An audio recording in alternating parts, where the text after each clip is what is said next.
Halo, selamat datang kembali di channel kami. Untuk episode kali ini cukup istimewa ya, karena kami mencoba untuk mengajak seorang narasumber, ya, cuman beliaunya yang menginginkan untuk tidak ditampakkan wajahnya, tidak ditampakkan identitasnya. Narasumber satu ini cukup istimewa, yaitu seorang pemandi jenazah. Banyak pengalaman menarik, banyak cerita menarik, kisah-kisah menarik. Monggo bisa menceritakan kisah-kisahnya ketika menjadi pemandi jenazah di rumah sakit. Awalnya gini, dulu sebelum saya ikut rumah sakit memandikan jenazah, awalnya saya memandikan jenazah secara sukarela dengan niat tulus ingin membantu, karena saya menganggap memandikan jenazah adalah pekerjaan yang mulia. Membantu orang-orang susah. Membantu orang-orang susah. Nah, sebenarnya pekerjaan memandikan jenazah ini sudah dilakukan oleh turun-temurun oleh keluarga saya. Awalnya sih ya takut, awal-awalnya merinding karena belum terbiasa.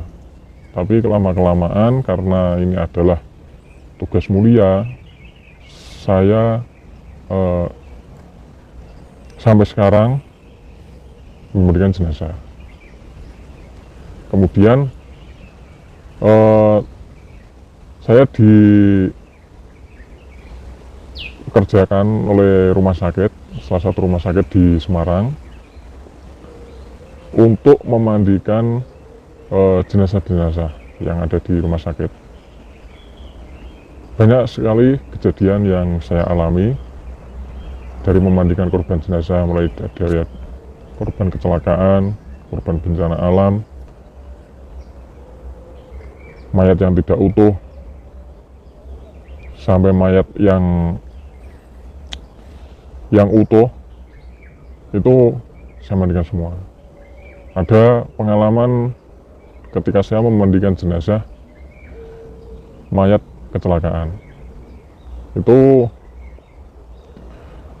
ketika saya memandikan jenazah, itu saya merasa di belakang saya ini ada orang jalan ketika memandikan korban mayat kecelakaan. Itu saya merasa di belakang saya ini ada orang jalan. Nah, kemudian ya saya tidak takut, karena ini sudah pekerjaan saya niati.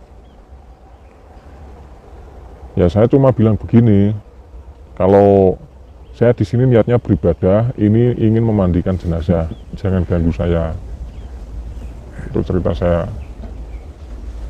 Mungkin perasaannya gimana ketika contohnya kayak tadi katanya memandikan jenazah korban kecelakaan ya? Apakah biasa-biasa saja? Mungkin apakah ada rasa gimana, cemas, khawatir, takut, atau gimana? Karena ini sudah pekerjaan saya, sudah lama saya geluti, Mas. Perasaan takut itu sudah tidak ada. Karena saya anggap ini sudah keseharian saya. Saya tahu itu tidak ada. Tapi kalau pengalaman-pengalaman yang di luar nalar, yaitu yang saya alami seperti itu. Pengalaman lain itu ketika memandikan seorang nenek itu saya awalnya sudah saya doakan, kemudian saya guyur dengan saya doakan, tiba-tiba nenek tersebut itu bangun.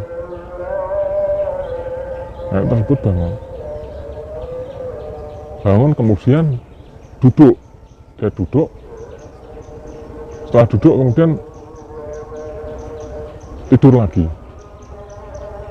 Itu pernah saya alami.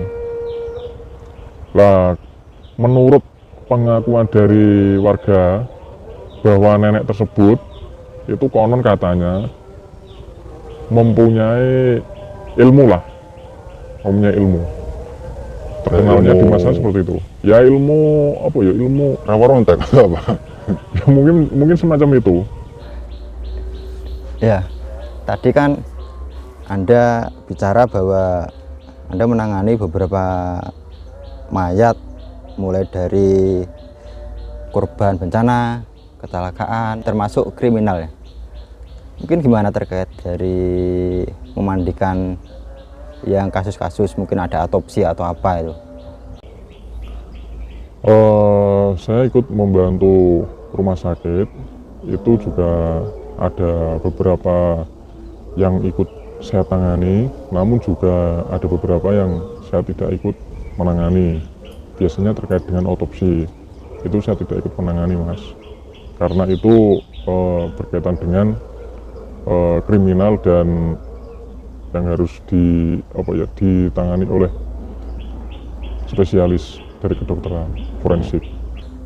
Berarti ada kebijakan khusus ya kalau terkait otopsi dari rumah sakit ya? Ada kebijakan khusus, tidak semua mayat saya ikut memandikan, tidak. Jadi ada beberapa mayat yang saya tidak ikut memandikan, itu juga ada. Ya contohnya tadi otopsi, itu saya tidak ikut.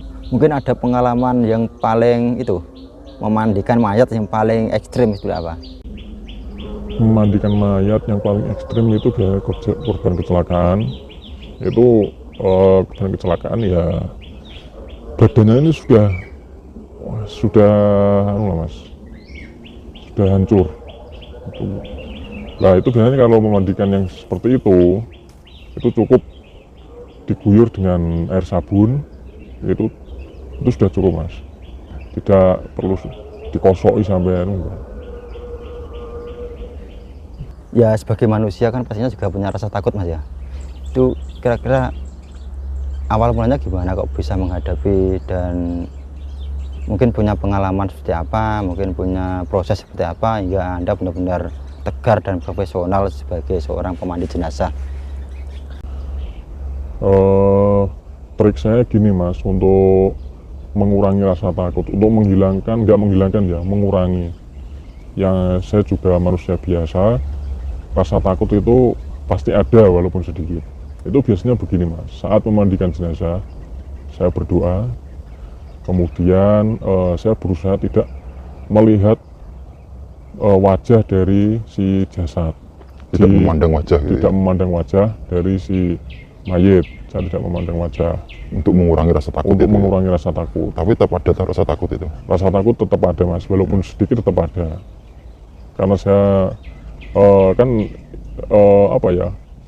menghadapi seperti itu kan tidak semua orang, Mas.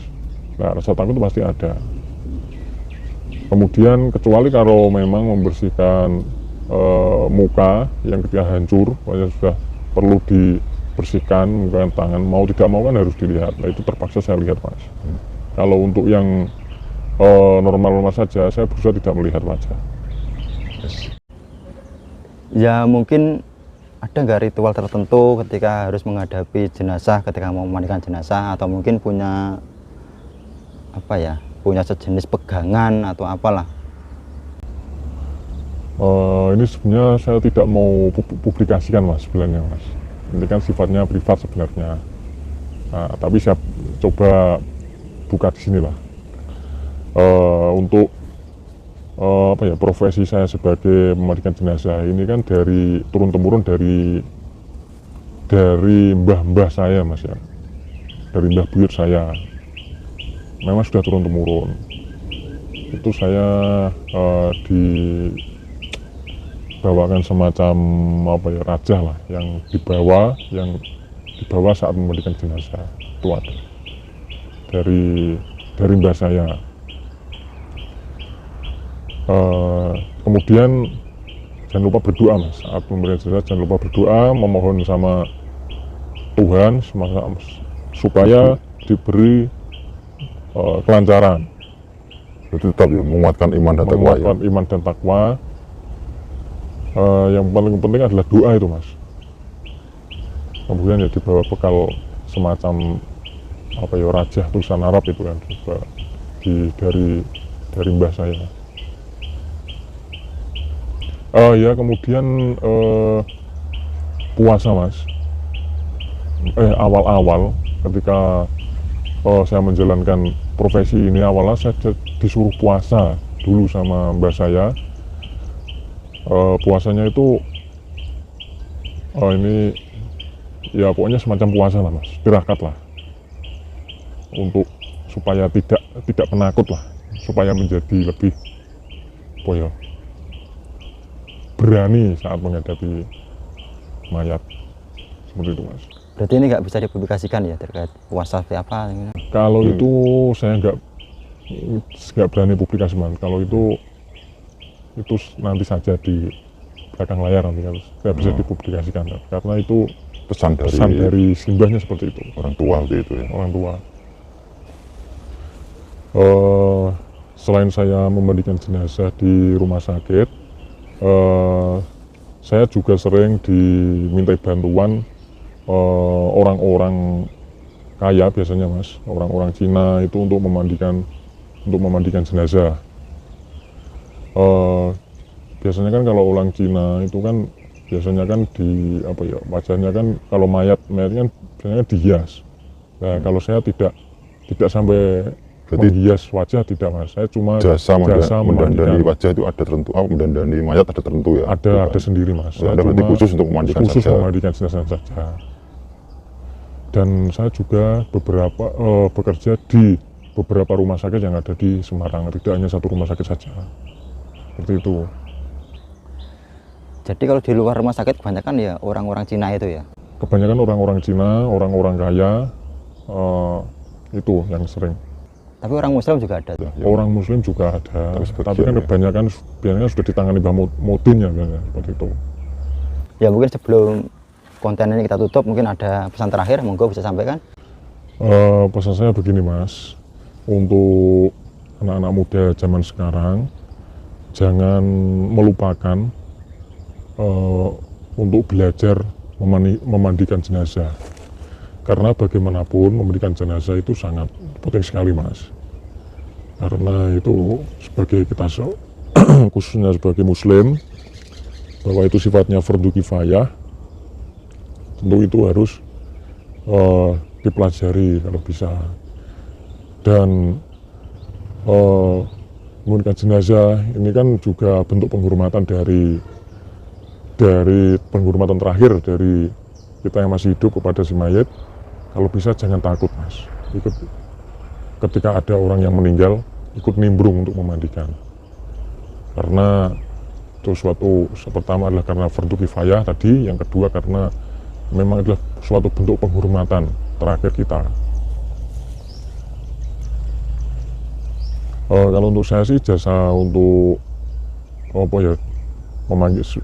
dipanggil jasa untuk memandikan jenazah, kalau saya sih ya suka-suka saja mas. Cuma ya tadi ketika prihatin ya, ketika anak muda sekarang itu ketika disuruh memandikan jenazah malah takut atau nggak bisa caranya, itu kan repot. Terus siapa yang memandikan? Iya kalau saya sehat terus. Nah, manusia kan juga kadang-kala ada sakitnya. Tapi Anda juga senang ya ketika banyak job untuk memandikan jenazah? Ya disyukuri saja mas, karena ini sudah pekerjaan saya, sudah saya niati ya, menolong orang lain, ya saya berusaha yang terbaik. Ya mungkin cukup menarik ya untuk konten kali ini, bincangin masalah pengalaman memandikan jenazah. Monggo diramaikan coret-coretannya di kolom komentar. Terima kasih yang sudah setia menonton video hingga akhir. Cukup sekian dan sampai jumpa kembali.